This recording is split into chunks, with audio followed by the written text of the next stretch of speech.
തങ്ങൾ പറയുകയാണ്, നിങ്ങൾ യാത്ര ചെയ്യണേ, നിങ്ങൾക്ക് റിസ്ക് നൽകപ്പെടുമേ എന്ന് നബിയുനാ റസൂലുള്ളാഹി.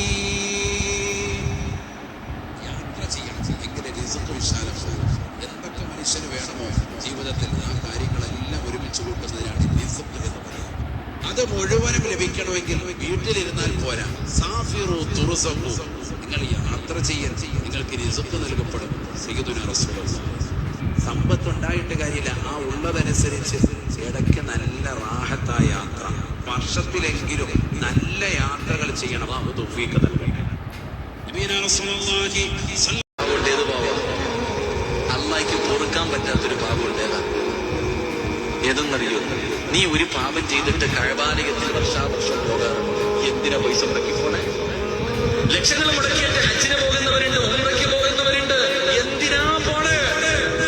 എന്തിനാ നീ പോകുന്നേ? അവിടെ പോയി നീ ഹജറുൽ അസ്വദ് കെട്ടിപ്പിടിച്ച് മുട്ടിയിരുന്നാലും നിന്റെ പാപം അല്ലാഹു പൊറുക്കില്ല. അതേത് പാപമറിയും? അതേത് പാപമാണ്? നാട്ടുകാരുടെ ഇറച്ചി തന്നെ ഒരു സ്വഭാവം ഉണ്ടല്ലോ നിനക്ക്, അസൂയ.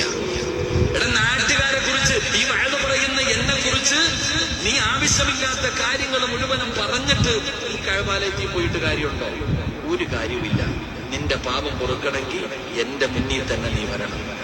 നിങ്ങൾ ആരെയെങ്കിലും കുറിച്ച്, ഈ സദസ്സിരിക്കുന്ന ഏതെങ്കിലും ഒരു മനുഷ്യൻ, പ്രസിഡന്റോ ഇരിക്കുന്ന ഉസ്താദന്മാരോ, നിങ്ങൾ ആരെയെങ്കിലും കുറിച്ച് ഞാൻ എന്തെങ്കിലും വൃത്തികേടുകൾ പറഞ്ഞു പരത്തി ഇവരെ നാണം കെടുത്തിയിട്ട് ഞാൻ അല്ലാഹു പുറത്തല്ലെന്ന് ചോദിച്ചിട്ട് കാര്യമുണ്ടോ? ഇല്ല. വന്നിരിക്കണ പ്രസിഡന്റിന്റെ കൈ തന്നെ പിടിക്കണം. കാക്ക, നിങ്ങളുടെ ഇറച്ചി കുറച്ച് തിന്നിട്ടുണ്ട്, പൊരുത്തപ്പെട്ടതാ. ഈ മനുഷ്യൻ പൊരുത്തപ്പെട്ടാലേ എനിക്ക് രക്ഷയുള്ളൂ. അല്ലാഹു കാക്കുമാറാ.